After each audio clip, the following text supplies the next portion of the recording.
Welcome to Writer Pants on Fire, where authors talk about things that never happened to people who don't exist. I'm your host, Mindy McGinnis. You can check out my books and social media at mindymcginnis.com and visit the Writer Pants on Fire blog at writerpantsonfire.com. Support the podcast through Patreon for weekly writing advice, query and first page critiques, as well as exclusive episodes featuring agent and editor interviews. Visit patreon.com/Mindy McGinnis to learn more. Today's guest is Lauren Gibaldi, author of The Night We Said Yes, Autofocus, and This Tiny Perfect World. Lauren is a public librarian who's been, among other things, a magazine editor, high school English teacher, bookseller, and circus aerialist. She has a BA in literature and master's in library and information studies. Lauren joined me today to talk about landing her agent and how her process of being a pantser can occasionally backfire, but nothing is ever wasted. Closing time at Cafe Flores, and Scott and Winnie are about to become hostages. Told from the Middle Out, 10 After Closing by Jessica Bayliss is an unnerving thriller destined to make its mark. Sometimes it takes the unimaginable to learn who we really are. My listeners always want to hear about how successful authors landed their agents. So what is your agent hunt story? I don't have anything special about my agent hunt story. I was a slush pile author, so I started out by just kind of researching a bunch of agents. I did the thing where you look at books that you like and see who those authors' agents are. I made a spreadsheet of about, probably like 50 agents I liked. Like, I went pretty deep and made this really organized Excel spreadsheet because I like Excel spreadsheets. Agent, agency, website, query specifics, like they want the letter or do they want synopsis, how many pages do they want, and then the date that I would send it and then the result of it. I did about 10 queries at a time because I didn't want to do too many and all of a sudden realize I had a typo because that would be sad. I did that and I waited a lot. I will fully admit that I was very lucky in the agent story where I think it was probably the 10th agent I queried who accepted me, which was really awesome. And I realized I'm crazy lucky there. The editor story took a lot longer, but I had some rejections and I kept sending. And then my agent, I got the email from her wanting from the query and few pages for the entire manuscript. I got that while in the supermarket. So it was a very exciting trip to a supermarket. Thrilling. A few days later, I got the email saying, "Can we chat?" Which I kind of hoped meant, yay, this is great. So I got that, and my friend gave birth like an hour later. So I kind of put the two together in my mind. I did the phone call and she accepted me. It was very simple. It was this kind of the normal process. There was no competition, no knowing someone. I just did slush pile and I was really lucky, like super duper lucky. Well, and that's why I love that story, because I also am a slush pile author. A lot. It's great. The vast majority that I know of authors, the vast majority I know, they are all slush pile query process. And I know that the query trenches are terrible and that everyone hates them. And I get that because I was querying for 10 years. Super hard. Yeah. It just keep getting the rejections. It's awful. But I mean, it works for so many people. Process works. And a lot of people, I know they get bitter about it. They get upset. And I was that way too. And they felt like it was a losing game. And I understand that feeling. But the truth is that the process works. You see people get deals before you and then you get sad. And that does like kind of drag you down. But it definitely works.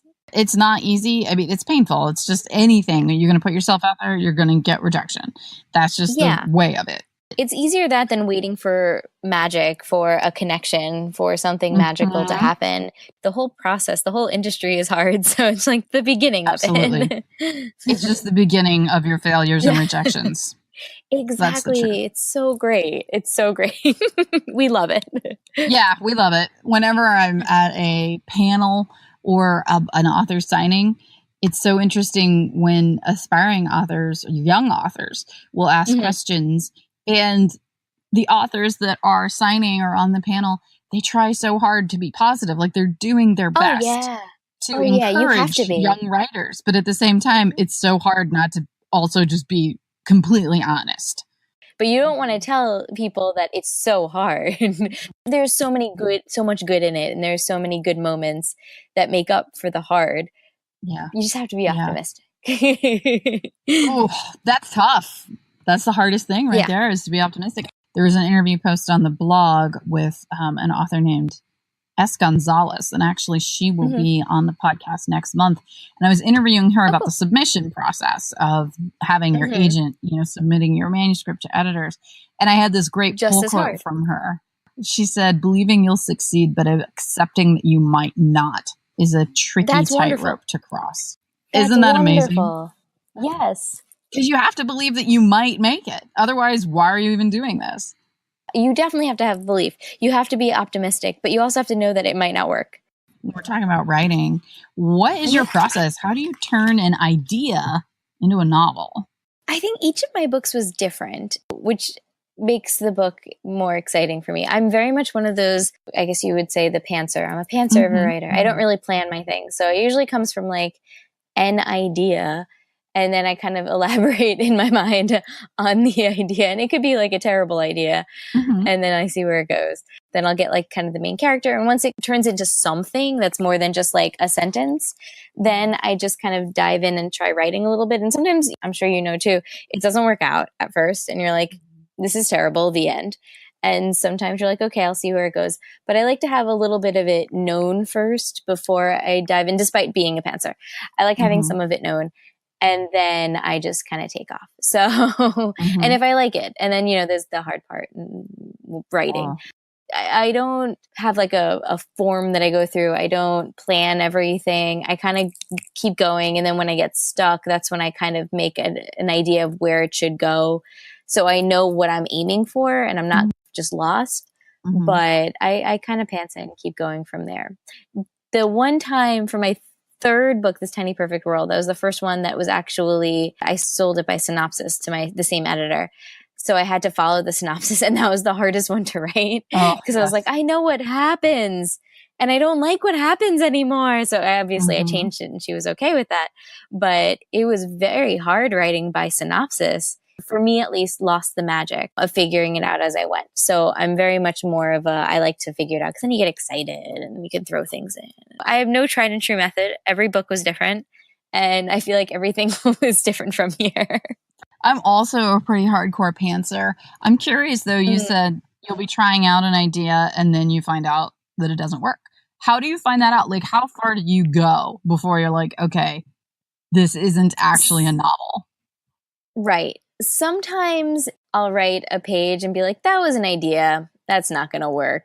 Or like, I won't get into the voice, and like, I'll put it to the side, maybe come back to it. And if it's something that I don't like after a page, I'm like, that I probably won't come back to it. Sometimes I've gotten like halfway in, like, this is not going to turn into anything. And it's a terrible feeling. So I try to turn it into something else. And then sometimes that works, and sometimes it really doesn't. And I just make it worse. And I'm like, I'm going to put it on the side. I save everything, so everything goes to the side. So if I ever want to bring it back, it makes me feel a little better. I can always go back to it. It's always there. Right. So I don't feel like I've wasted all of my time and efforts and energy. And sometimes I'll steal the character that I created and put them in something else. So it, again, feels like I'm recycling, I guess, my own writing. I've had 2 full books that I finished writing, and I'm like, this is not going to sell. I'm almost certain this will not sell. That's the end of them, and they're sad, but it's okay. They're also on my computer for lonely days when I can go back and look at them. But that's an important lesson. Never throw anything away. Yeah. One book that didn't work out, I wrote it. I had a lot of fun writing it. Glad I wrote it. It was a great exercise, but that was the end. I ended up making it considerably shorter and actually just using like 1 chapter of it. And it was my short story for the anthology Welcome Home. I think that's lovely, because sometimes what I struggle with as a pantser, because I also do not plot or plan anything. I just build around this main idea. I love it. It's the only process I've ever used. Like you, I have written and sold stories on a synopsis and then turned in something that did not match the synopsis. And the publishers are cool with that. When you sell something on spec like that, they're pretty cool. One of the things that I struggle with is knowing whether or not this idea that I have is a novel, is enough material Right. for a novel, or whether it's a short story. So you mentioned Welcome Home. My short story in that anthology deals with my grandmother who was adopted, and she had all of these stories because she grew up in an orphanage. So she had all these great stories from an orphanage. It was always like, man, I want to write down grandma's orphanage stories. Grandma's orphanage stories is not an anthology that anybody is going to pick up. So I Right. was just Lovely like, as it is. it's of Yeah. interest to me because it is personal to me. But when Eric contacted me to ask if I had any connection to adoption in my personal life and if I would like to write something for this anthology, I was like, yes, because I have all of these elements, but they're not a novel. I know that I can give you a short with some of these stories, some of these things that I know from my grandma's childhood. And I was able to do that. Feels like this huge scope. Orphanages in the 1940s, right? No, I didn't have enough. And then the flip side of that is I wrote a short story for an anthology called Among the Shadows. It was about a girl who believed that she had absorbed her twin in the womb. And I turned it in, and my friends Kate and Demetria were the editors. And both of them were like, Mindy, this isn't a short story. This is a novel. And I'm like, no, this is a short story. This is just a stupid idea that I had that I don't know what to do with. It's a short story. And they were like, no, Mindy, we're really sure that this is a novel. So when it was time for me to pitch another novel to my editor, I sent him the short story and I was like, my friends say this is a novel. And he emailed me back and he's like, it is. And I would buy this. So do you think you can make a novel? That novel then is This Darkness Mine. So I'm really bad at knowing whether something is a short story or a novel. And you're right. You just kind of have to start playing with it and see what you are able to produce. Exactly. It's hard, and you don't really want to lose an idea that you really like either. If you really like it, I feel like there's a way to make it. And sometimes I feel like short stories are hard because you can have the idea for it, but what are you going to do with a short story if there's not an anthology that wants it? It's just kind of like going to sit there, which is fine, can turn into something later on. I also like writing short stories because I feel like there's less pressure when it's something shorter, which sometimes it's harder, don't get me wrong, but I like writing nice, just short stories and not worrying about an arc that takes 50 pages of contemplation. Coming up, how being a librarian has helped Lauren feel more connected to teens and benefited her writing career. Also covered, portraying artistic teens in fiction. And we really want a marching band book. The greatest treasure, a most dangerous magic. Growing up with a traveling circus, Genevieve Flannery is accustomed to a life most teenagers could never imagine. But when her mother, Delia, falls to her death during a show, she leaves behind a dangerous inheritance that forces Jenny into a frightening new reality, her life now interrupted by the terrors only Delia could see. As the visions around Jenny grow stronger and her magical legacy becomes even more menacing, she's not sure who she can trust. And if she fails to secure Delia's ancient secret, Jenny could lose everyone she holds dear. Sleight by Jennifer Sommersby. You are also a public librarian, and I know from experience that being a librarian gave me great insight into what teens were reading, as well as what topics there were a glut of and what holes existed. So how do you find your day job supplementing your writing career? That's a really good question. A lot of times I get asked about being a librarian, but not so much in the aspect of also being a writer. So I like your question. It's really fun, actually. I do work a lot with teens, but I also work with babies, which babies don't really help with my writing career much, but they're cute. When I first started at my current job, I was editing my first novel, and I had a really great teen group for a while. And I think that was a great way for me to understand teens now and not just write like teen Lauren, which is super easy to do. Just remember what I was like when I was 15, 16, 17, working with teens of today. You can see similarities and a lot of differences. I work with the teen volunteers a lot at my library now. And seeing what they like, what they don't like, what they're going through. What I find really interesting is a lot of the problems that they're having, a lot of their concerns, or a lot of the things that they really love are stuff that I liked when I was in high school too. Not to date myself, but I graduated high school in 2001. So it's been a bit. I had just gotten a cell phone. Things are different. There wasn't social media. But a lot of the same emotions exist, a lot of the same fears, a lot of the same concerns. And I like that. I can understand that.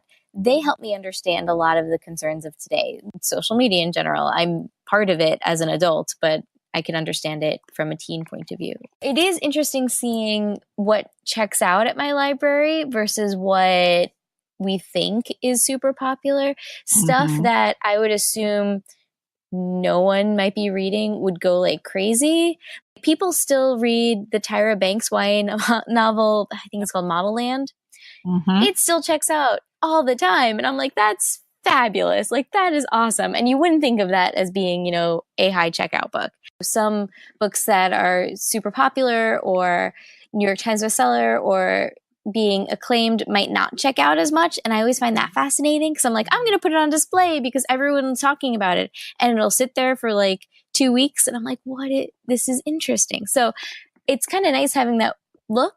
I will say a lot of teens still want horror books. They love scary things. They love it. Any sort of murder book is interesting to them, like the stabby scream type book. That's one of the most frequent requests, which is always very funny hearing someone ask for a like R.L. Stine Goosebumps book only for teenagers. There's still a love for like fun stories. There's obviously a need for books that address issues. There's a huge need for those. There's a huge need for books that address all types of things. But I think there's also still a need for books that are fun and aren't necessarily hugely relatable, that are just kind of escapist. And I find a lot of people asking for those a lot of the times because a lot of teens are stressed and they're going through a lot and they just want to escape in books, which is awesome.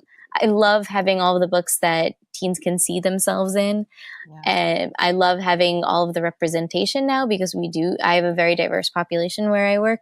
So I love having a plethora of books for them. I think we're in a really great period of YA that just each year it's getting a little better and there's a lot of options, which is great. There are so many benefits to being in the library industry and in the publishing industry at the same time. I think it's really interesting what you're saying about the books that maybe the critics love aren't necessarily critics love books that read. And that's not every critic loved book, but I definitely agree there. I will say a critic loved book and also hugely popular is The Hate U Give. I put it on hold for like 3 teens today, and it has a hold list of like, I think last I checked it was 89 people. And we have about 23 copies. So it's going. I'm thrilled there are books like that. And then there's books that I could recommend that are similar to that. It's interesting to see what is popular. I will say Female of the Species is one of my most fun books to recommend when people are like, I want something dark. I'm like, let me take you to this. I've got you covered. Yeah. That one's always, they always like look at read it and they're like, I'll check this one out. I'm like, yes, you will.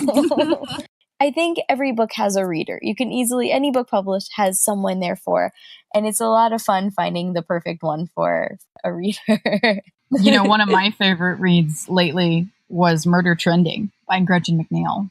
I hear that's great. I haven't read it yet. It is darkly comic like nothing you've ever... I mean, it's like Heather's for the new set, right?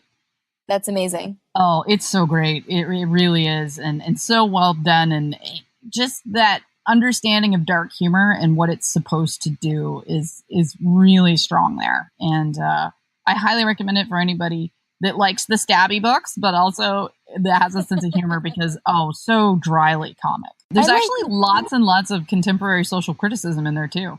That's what I heard, which is really fun. A really fun thing to throw in there too. Speaking of genres and what people are connecting with, you write primarily contemporary fiction. So is there any reason in particular that you are drawn to the modern stories? It's what I like to read, honestly. So I like to write what I'd like to read. I like to write fun stories that remind me of the overwhelming feeling of high school, of all of the things we're going through, of friendships. Like I write about friendships a lot because that's what I think of in high school because my friends meant everything to me.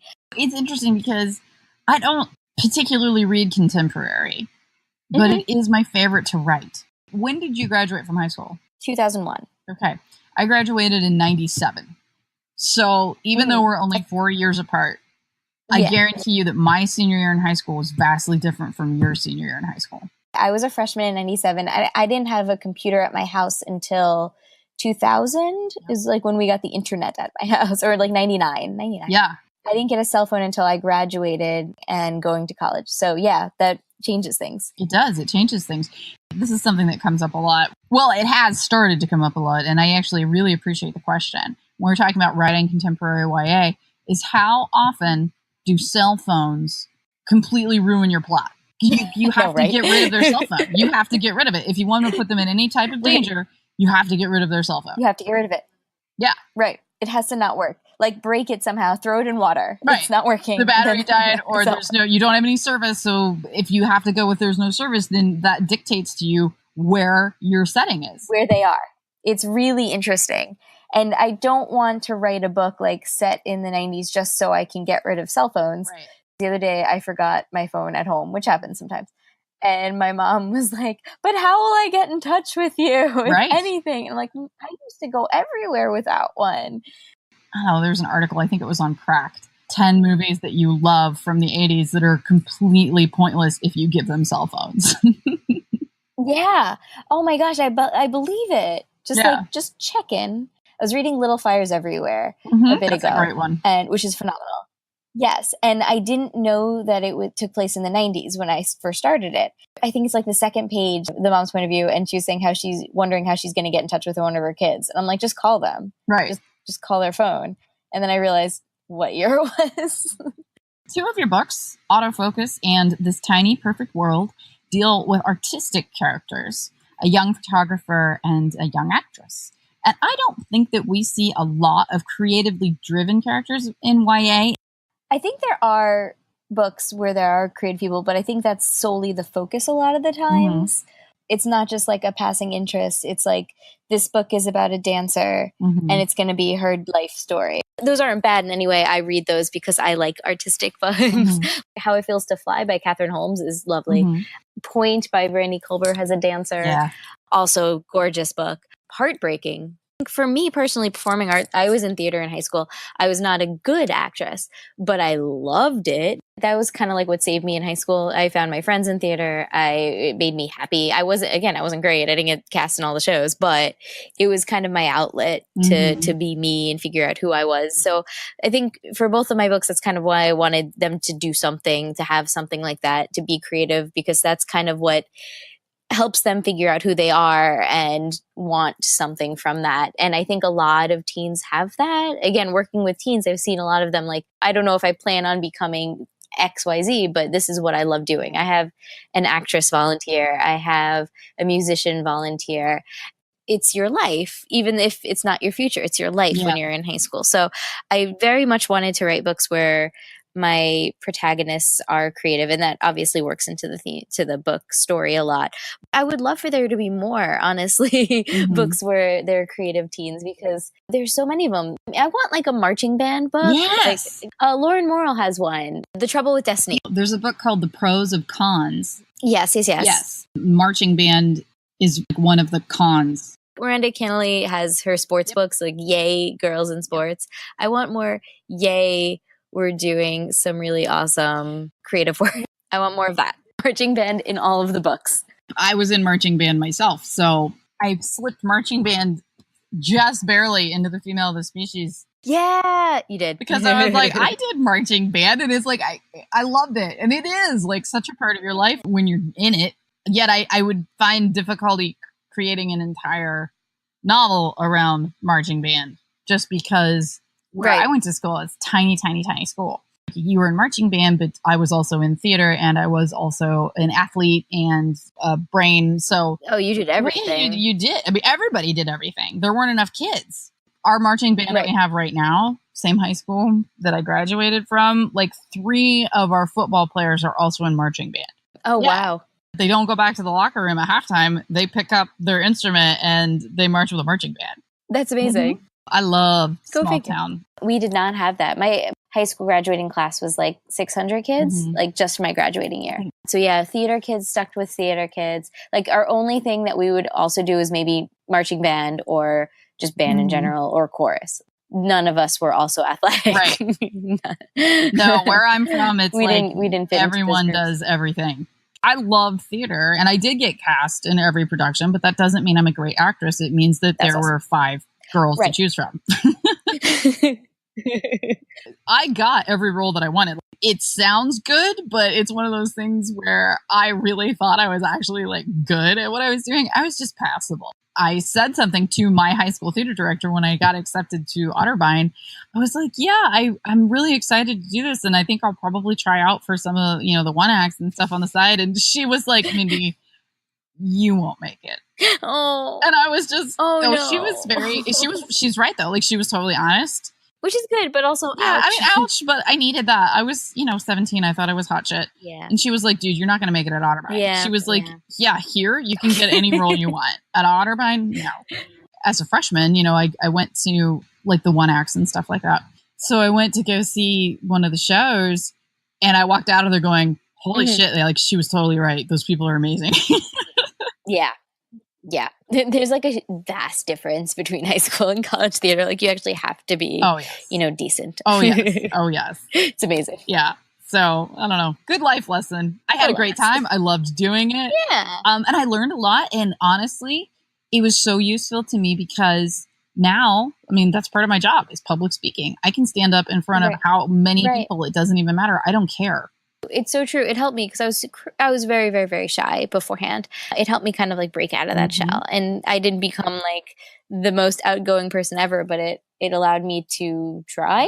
And then I got better slowly. So it was such a wonderful experience for me. I love theater. So lastly, what are you working on right now? And where can listeners find you online? The next thing I have out is a short story in the anthology Color Outside the Lines. It's coming out next year. It was a really neat concept, and I'm really honored that I was asked to be in it. All of the stories in the books are about interracial relationships, and they're written by people who are in interracial relationships. Awesome. It was very, very cool. I'm excited. So that one's my little Jewish Indian couple, as I am one of a Jewish Indian couple. That is awesome. So that one was a lot of fun to write. And aside from that, I have nothing else actually on the line aside from that. I'm working on finishing a book, or actually I finished writing it, on editing a story. I had my second child, and that kind of took a lot. Having a second child is time consuming. I'm getting back into it, but to be honest, it's hard after having children. So I will get there, and I'm excited to get back there. Tell us where listeners can find you online.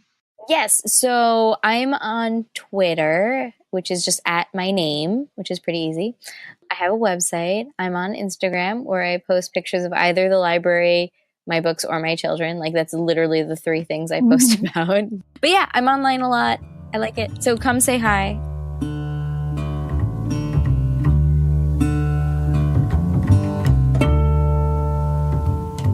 Writer, Pants on Fire is produced by Mindy McGinnis. Music by Jack Corbel. If you find the podcast or blog helpful, please consider making a donation by visiting gofundme.com and searching for Writer, Pants on Fire. Or visit the blog by going to writerpantsonfire.blogspot.com. Click on the podcast tab and then the PayPal button. I'm your host, Mindy McGinnis. Join me next week for another episode of Writer, Pants on Fire, where writers talk about things that never happened to people that don't exist.